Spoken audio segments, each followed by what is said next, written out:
Welcome back to Yanni's Room! Tara, pasok, feel at home. And nandito na tayo sa episode 8. Tama ba ako? Episode 8. Meron tayong special guest. Andito ang aking pusa, si Cookie, na ang lambing tonight. Medyo masungit kasi si Cookie. Medyo masungit talaga siya. Ngayon lang siya naglambing. Nung bata siya, malambing siya eh. Pero ngayon, nonchalant na siya. Hindi ko alam kung ano nangyari sa kanya. At andito rin ang aking aso na si Toby. Pero hindi ko alam kung kita. Pero andito siya. Oo. Hindi ko alam bakit andito lahat ng hayop sa kwarto ko tonight. For this episode, magbabasa tayo ng letters. Feeling ko mga 2 to 3 letters kaya kong basahin kasi halos same lang sila ng problem. Yata. Oo. Gusto ko lang gumaan kasi medyo mabigat ata yung last episode. Yeah, medyo naging vulnerable tayo doon. So, try natin na wag muna ngayon. No? Keme. So, this is Letters to Yanni. Medyo marami pala kayong problema, guys, no? At lahat kayo, bading. Shockingly. Okay. First letter. To flirt or not to flirt? Yun yung title niya. I'll try to get straight to the point. Paano yan? Bading ako anyway. Tomboy na naman! Tomboy ba to? Sorry. It has been a long time since I liked someone. I think 6 years na. My first and last was my ex-friend who was also my gay awakening. After that, wala. Not even a happy crush on pretty women that passed by. Tama ako. Babae nga. All of the people in my COF have had crushes. And, sorry, nag-isip ako, COF? Circle of Friends. My God. Gen Z, ano ba tong terms nyo? And all but one of them are seeing someone. Since alam nilang walang masyadong kabadingan na nangyayari sa buhay ko, they always seem so excited at the thought They always seem so excited at the thought that I will get a chance now that we're in college. But here's the thing. I'm an introvert, so seeing someone new, platonic or romantic, is a once-in-a-blue moon moment for me. And wala akong experience in romance in general. Another thing is that I'm an overthinker, so the idea of being with someone kinda terrifies me. Sorry, ang OA ko, ba't ka ganun binasa? So with that, I thought, what if I try to flirt with people? Yes. Just to see what I'm missing and maybe a glimpse into what my friends experience. But number 1, I don't know how to flirt. And number 2, I don't know if it's right to flirt without the intention of having a relationship. What if I hurt the person's feelings? OA, wala pa nga nangyayari. Exactly, te.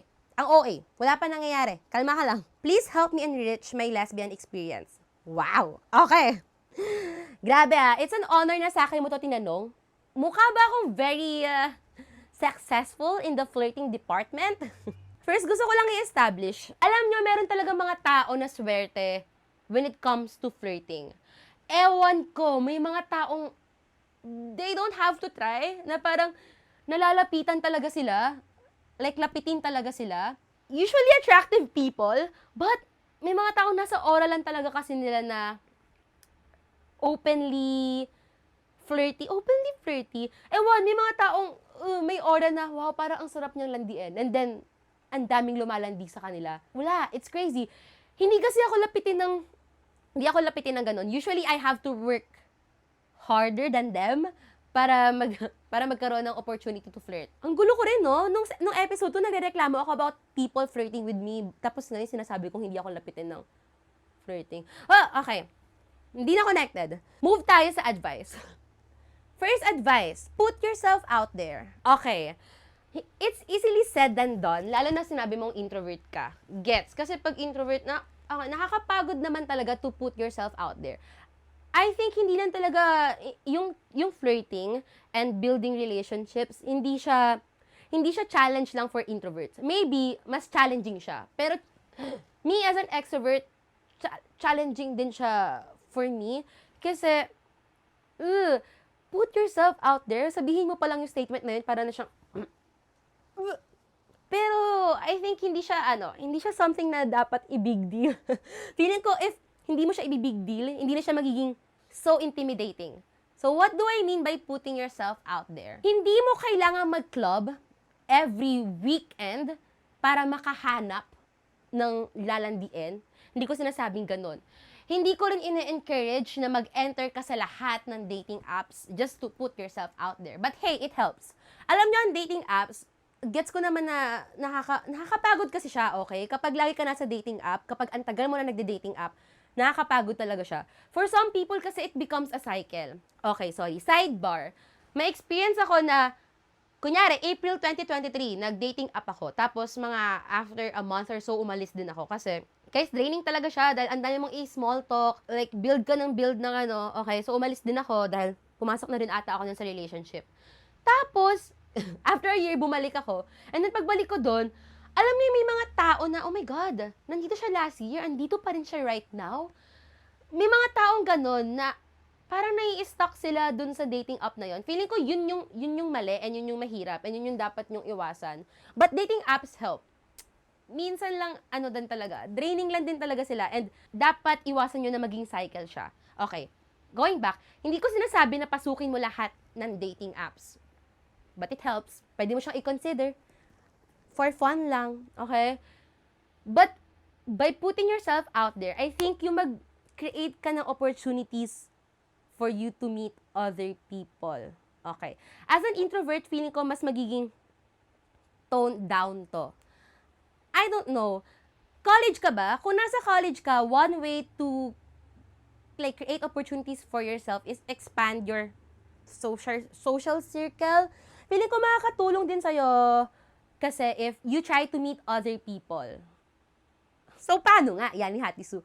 Sa college, one way is, okay, kunyari, mag-join ka ng mga organization kasi makakamit ka ng people na wala, like, outside your course. Like, ang dami mo mamimit. Grabe, no? So, pinag-join kita ng organization para lang makahanap na lalandiin.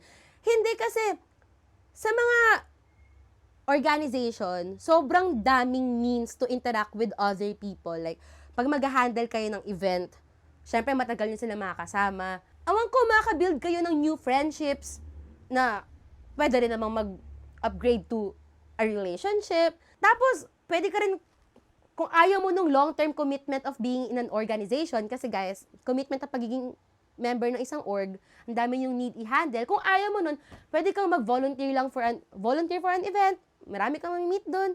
Or pwede ka pumunta ka sa mga college parties. Ayan, college parties, I think mas tangible yun na way to flirt with other people. Yung getting yourself out there is, wag mong pangunahan yung sarili mo kasi nga, dahil nag-overthink ka, dahil takot ka sa what if ma-reject ka, what if hindi ka lang diin pabalik, hinihinder kasi nung ganong thoughts yung sarili mo from going out there, from actually talking to people. Kaya siguro hindi ko strongly ini-encourage na deliberately kang maghanap ng lalandiin. Kasi naniniwala ko na it just comes, like lumalapit na lang talaga siya. Ewan ko, hindi ko alam kung paano ko ipapaliwanag. Pero feeling ko kasi if i-advise ko sa'yo, or if i-advise ko sa inyo na ganto guys, ganto gawin nyo, pumunta kayo ng club, and then hanap ka ng ganto, site ka ng ganyan, feeling ko kapag deliberately maghanap ka ng taong lalandiin, yung advice ko, I think mapapagod talaga kayo. Kasi nakakapagod talaga siya kapag gagawin mo siya ng paulit-ulit. Like, small talk ka ng small talk, paganda ka ng paganda. But, feeling ko madadrain ka. So, kalmahan mo lang. I think, go ka lang, Explore ka lang. Just be open to the possibility. Hindi ko alam if yun yung best advice, but I think mas effective na advice yun. Tama, effective na advice yung wag mo ikulong yung sarili mo sa mundo mo right now dahil takot ka.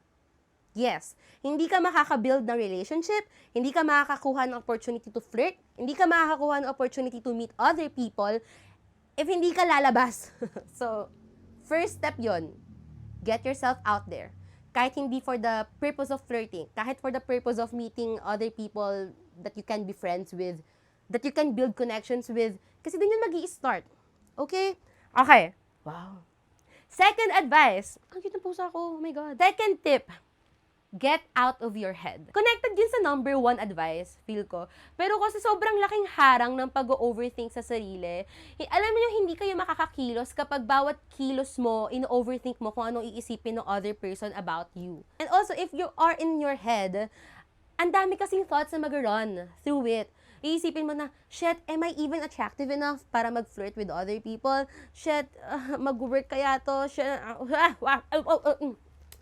just do it. Just do it. Alam nyo, marami akong kilala na successful at it just because ginagawa lang nila and wala lang. Need mong i-build yung confidence na yon sa sarili mo na kaya mo siyang gawin and okay. Kasi flirting is a skill talaga. It is. And hindi ko alam paano siya ituturo kasi Like, halo-halo siya of, it's something na parang may improve mo lang through experience, through trying it, trial and error. In flirting, there are things that I can name na importante sa flirting. Number 1, social cues. Of course, kailangan mong matutong makiramdam. And paano ko yung ituturo sa inyo kundi, di ba, through experience lang. Okay, sobrang importante ng social cues. Kasi baka mamaya, sa sobrang confident mo, naka-overstep ka na pala ng boundary. Sobrang importante na marunong ka makiramdam when it comes to flirting. Ano ba bang importante sa akin for flirting? Flirting, humor din. Ewan ko, when flirting, for me, sobrang naging helpful yung sense of humor. Feeling ko kasi as a funny person, nawe-weaponize ko talaga yung humor pagdating sa paglande. Kasi, ewan ko, for me, hindi ko naman sinasabing sobrang galing kong bumanat, pero feeling ko magaling akong bumanat kasi nadadaan ko siya sa joke. Kapag nakikipaglandian ako, dati sobrang nag-overthink din ako about it. Like, alam niyo yung nagpapakul ako, and parang meron akong binibuild na facade, kasi ino-overthink ko anong iisipin sa akin ng other person, pero God, guys, hindi ako nakakakuha ng action because of that. Mas marami ako nakuhang action when I let myself be. Nung hindi ko na iniisip anong nararamdaman nila, di lang ako nalandi, banat lang ako ng banat. Kasi it works. Ewan ko, eventually it will work. Basta hindi siya nakakabastos ng other person. Get out of your head, don't overthink it. If you really want this person, risky talaga siya, pero unti-untiin mo lang. And sobrang useful talaga ng sense of humor. Okay? Sobrang nagagamit ko yung mga memes, yung pag-send ng memes. Hoy, grabe, sobrang daming memes ngayon sa IG. Sobrang daming memes ngayon sa Facebook na pwede nyong i-send randomly to a person. Wait lang, tingnan nyo i-open ko lang yung i-open ko lang yung explore page ko. May makikita na kayo agad. Sobrang obvious, no? Na shit poster ako. Hanap ako, Okay, example na lang. Kunyari, babanat ako. Tas, ang tagal mag-reply nung other person. Or pwedeng ang reply niya lang is, hahaha, cold. If gusto ko talaga makipaglandian, pwede ko i-reply doon, landi ka na nag-reply, no? Kinilig ka na masyado. See, I think, alam niyo, magbasa rin kayo ng mga social media AU kasi ang funny ng mga landian sa mga social media AU. Grabe, anong klaseng advice to? Pero kasi, kapag you're not in your head, hindi mo i-overthink masyado kung ano yung mga gagawin mo. Kasi kapag nag-overthink ka masyado ka mako-conscious sa sarili mo, and walang mangyayari. Ang mangyayari doon is na-conscious ka lang, natakot ka lang, Wala. Hindi ma-feel, okay, hindi ka lalandiin ng taong gusto mong landiin kung hindi ka magsisimula. You have to let them know na parang, uy, interested ako sa'yo. Gusto mo bang makipaglandian? Gets ko, as an introvert, okay, give. It will be harder for you guys. Pero, kasi kayo lang naman yung makakakita niyan. Ayun talaga. Hindi yung number 1 advice. Number 2 advice ko pala. Do not overthink or try not to overthink. Get out of your head. Feel ko yung pag-overthink, just because sinabi kong wag ka mag-overthink, hindi ka na mag-overthink, no? Parang, oh wow, okay, Yani, hindi na ako nag-overthink. Thank you. Hindi, pero unti-untiin mo. Feel ko, helpful yon. For me, kapag andun ka, kapag na-feel mong kinakabahan ka, try mo lang na i-send. Try mo lang gawin. Just do it. Okay? Kapag sa IG, for example, meron kang gusto landian, sobrang helpful kaya mag-reply sa mga story. Meron ako isang kaibigan na sobrang lande. Itago natin sa pangalan Kim Bejerano. At sobrang kapal lang mukha niya. Hindi ko alam kung di ba siya nahihiya. Pero wala. Try mo lang mag-reply sa IG story. Reply ka sa IG notes. Ayan ang mga friend mo, okay? Toby! Halika dito, tara. Sorry, commercial. Halika. Ba't ka bumaba? Feeling ko nag-overthink si Toby right now. Anxious siya right now. Yan ang mga helpful tool, IG story talaga. I think number 1 ang IG story. Abangan mo mag-abang ka ng IG story na pwede mong replyan. Or, if sobrang lakas ng loob mo after this, helpful din yung mag-send ka ng meme sa kanila sa IG. Yun talaga number 1. Ewan ko, mga good ways to start. Tapos, another tool na pwede mo magamit, Spotify. Kapag nagalandian na kayo. Anyway, ayun. Get out of your head. Hindi ko alam paano mo siya gagawin, pero just trust yourself. Okay? Sabihin mo lang sa sarili mo pa ulit-ulit, This is just flirting. Hindi mo yan ikamamatay. Wala silang iisiping masama about you. Okay? Guaranteed yan. Wala. Hindi ka pa naman ganun ka-importante para isipin ka nila ng sobrang lala. Hindi ko kasi alam what goes on in your mind. And alam ko naman na sobrang hirap pigilan na pag-overthink. But try na unti-untiin na wag mong papangunahan yung sarili mo. Grabe no? Like at the end of it all kasi talaga, ang advice is just do it. Just do it. Another advice. Ano ba bang advice ko? Yeah, tama. Make opportunities for yourself. Get out of your head. Number 3. Siguro, number 3 strategies na lang siguro. Ano ba mga strategy ko pag may kipaglandian ako? Oh my God. Mind mo rin, huwag kang masyadong, hindi kailangan maging masyadong mabilis. Kasi, flirting pa lang to, baka mamaya maging too serious ka about it or hindi, pwede na maging serious about it. Pero baka mamaya kasi bigla ka magtanong na, what are we? Okay. Wala lang. Minsan kasi nakaka-ruin siya kapag, oh my God, wala pang, baka mamaya 1 week, bigla mo na siya tanungin na, pwede bang, can we take this seriously? Ayan. Kaya sobrang importante ng social cues kasi kailangan mo siyang aralin, yung timing of it all. Guys, learned skill talaga ang flirting. And, hindi ko alam kung anong kailangan yung basahin. Baka merong mga TED Talk na mas effective with it. Pero ito yung alam ko. Okay, ano ba? Strategies. Okay. So, strategies. Mga nabanggit ko na kanina. Pwede mong daanin sa memes kung funny-funny ka, pasimple ka lang mag-send. Oo. I'm sorry, pero pakapalan talaga to ng mukha. Kapag may gusto ka lang naman talaga, pwede kong, mag-send ng mga kanta. 3, maghanap ka talaga ng opportunity to reply. Ayan, mas low-key yun. Feeling ko kasi yung 1 and 2 ay mas out and about, mas aggressive na approach. 3, maghanap ka ng create opportunities for yourself, like what I said, maghanap ka ng IG story na pwede mong replyan, mag-react sa mga posts, okay, as in, magpapansin ka lang, low-key, if you really want yourself to be known to that person. Ano ba? Grabe, tanga ba ako lumande? Bakit hirap ako mag-advise? Hindi ko kasi alam kung paano siya i-step by step kasi for me, it just happens. Okay. Ito. Isang na-realize ko, pero feeling ko mas malayo na to na part of flirting. Alam nyo, helpful din na skill yung matuto ka how to build tension with other people. Kasi I learned, akala ko magaling ako makipaglandian. Before, tinitreat ko yung sarili ko na, magaling ako makipaglandian kasi nga, hindi big deal for me na bumanat sa taong gusto ko. But, na-realize ko lang na, hindi pala. One thing in common with the people na nakalandian ko, na tinitreat ko as magaling with it, ay, alam nila how to instigate. Alam nila kung paano mag-build ng tension, alam nila kung paano mag-create ng something. Okay? Na-realize ko na, oo nga, no, never pala akong nag-i-initiate ng situation na may tension. Usually pala, nakikiride lang ako with it. Gusto ko pa tong aralin. Feeling ko need ko pa siyang i-improve. Alam niyo yung, may mga tao kasi na ikaw sender, na-experience mo na ba na feel mo na may gusto makipaglandian with you or hindi pa? May mga tao na ma-feel mong gusto nila makipaglandian with you. Hindi ko alam paano nila yung nagagawa. But with one thing that I noticed, eye contact. Yung mga eye contact na may something, damn, magaling sila sa part na yon. And then, mga simpleng touch. Hindi sa mga private part. Alam mo, mga simpleng diket na may, And then, mga subtle na statements na parang, you have to observe them. Nagamit ko ata to before. Parang, hindi ko na sabihin yung specific na example kasi feeling ko pag napanood to ng ex ko, malalaman niyang siya yun. Kunyari, siguro sa buhok. Uy, ang ganda ng buhok mo, no? Bagay siya sa'yo. Like, it makes you more attractive.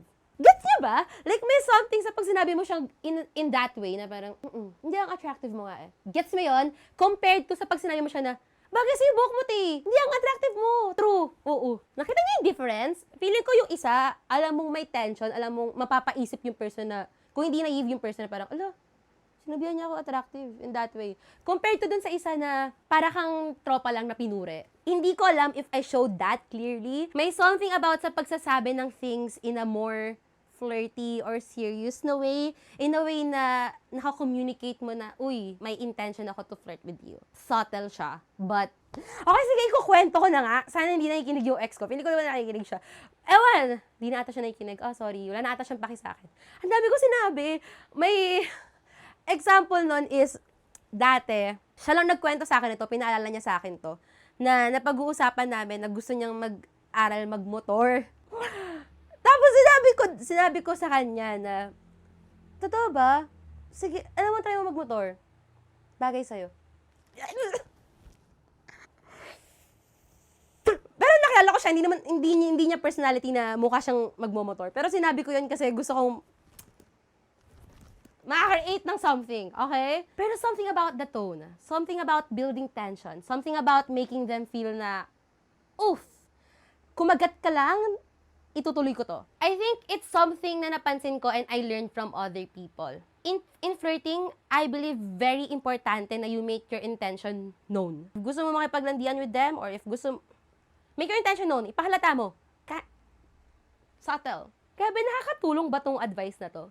Sana nakakatulong siya, no?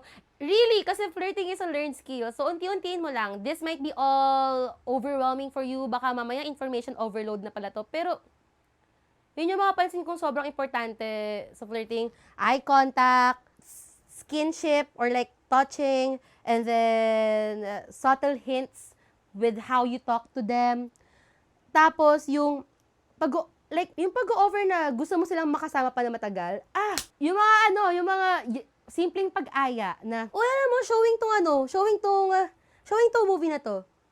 Narinig mo? Wow, gusto mo panoorin? Namanood ako wala kasi akong kasama. Gusto mo? Ganon! Yayain mo! Study dates! College ka, di ba? Study dates, sobrang daling way to ask someone out nang hindi masyadong halata. Parang, alam mo, mag-aaral ako sa cafe. Gusto mo sumama? Feel ko lang kasi kailangan ko ng study buddy. Yeah. Okay? Ganon! Sorry, hindi ko alam bakit kinikilig ako. Feel ko ang tagal ko na kasi, hindi naman sa matagal na akong dinikipaglandian. Pero, I feel like helpful tips yon. Ano pa ba?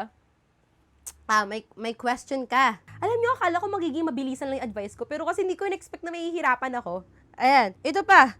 I don't know if it's right to flirt without the intention of having a relationship. It's just flirting. Okay. I am like heavily monogamous. Hindi mo heavily monogamous? Monogamous person ako. And for me, hindi ako yung person na hindi ako sanay makipag-date casually. But right now, I'm interested. Gusto ko siyang matry. Gusto ko ma-experience na parang casual lang, na hindi ko ina-overthink kung ano yung mangyayari after a date.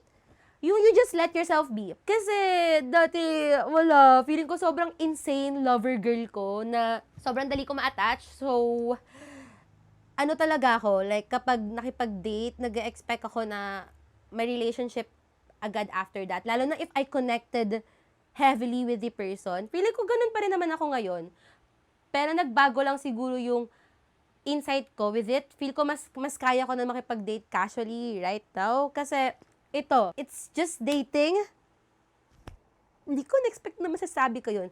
Pero ewan, makakatulong kasi kapag hindi mo rin ino-overthink talaga. Kasi feel ko kapag yun, like what I said kanina, get out of your head. Kasi if in your head ka, feeling ko may tendency na magiging obsessed ka sa magiging result ng date na yon, na baka gusto mo may relationship agad after that. So magiging helpful if i-put down mo sa pedestal yung dating. Alam ko, shit pakinggan, pero minsan kasi it's just dating. You can date for fun. Hindi siya kailangan palagi maging serious. To answer your question, is it right to flirt without the intention of having a relationship? Yes. Hindi naman required na palagi may relationship after dating. Basta, kailangan mo tong i-communicate siguro with the other person. Hindi kailangan sa first date agad, sabihin mo na parang, hey, this is just for fun Siguro kapag nandun na kayo sa stage na nagiging serious na, doon importante na ma-communicate mo openly with the other person. Ano ba talaga yung gusto mo out of it? Gusto mo bang makabuo ng serious relationship? Or ayaw mo? And if hindi kayo same page, dun mo i-end. Pero kung nagsisimula ka pa lang, wag mo na munang isipin yon. Carry lang. Go lang. Basta feel ko naman, darating yung point na mafe-feel mo na, okay, parang kailangan ko nang i-clarify na hindi ako magiging serious about this. About this. Just be open to that. Just be honest with your feelings. Ayun, feeling ko yun na yung best that I can advise when it comes to this matter. Para hindi na ako hindi na ako magpa-ligoy-ligoy. What if I hurt the person's feelings, yung question na to, alam mo, nag-overthink ka lang, wala pa. Simulan mo na muna bago mo isipin yun. Okay. Ayun lang naman. Sana makatulong sa'yo. Yung isang letter kasi, hindi ko na babasahin, pero medyo connected siya kasi to it. Ang summary lang naman is, ito, isang bisexual person na nag-struggle siya with flirting sa same gender. Okay, ate, if nakikinig ka nito, yung mga in-advise ko dun sa unang letter sender, i-apply mo lang din yun sa'yo. Pero i-add natin yung layer of takot kang makipag-flirt with the same gender dahil hindi ka pa sanay.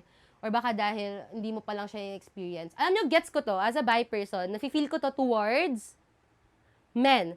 Ewan ko, hindi ko na-feel yung intimidation na makipag-flirt with women. Kasi usually, women yung lumalapit din sa akin talaga. Naniniwala ko mas market ko yung mga babae than market ko yung mga lalaki. Hindi ko alam kung bakit. Walang lumalapit sa akin na lalaki to flirt with me. Hindi ko alam if the gay energy is too strong or hindi lang talaga nila ako ano. Going back, gets ko yung struggle na makipag-flirt sa other gender na hindi ka sanay. To you, it's women. For me, it's men. But, siguro same advice lang din kanina. For this lang ay, wala, na-realize ko lang. Wag mo siguro talaga siyang i-overthink. How you flirt with men, most likely that's also how you flirt with women.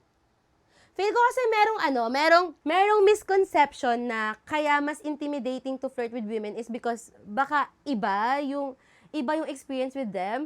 Pero kasi napansin ko lang din na parang flirting with men, flirting with women, flirting with other genders, pare-parehas lang siya. At the bottom of it, flirting lang din siya.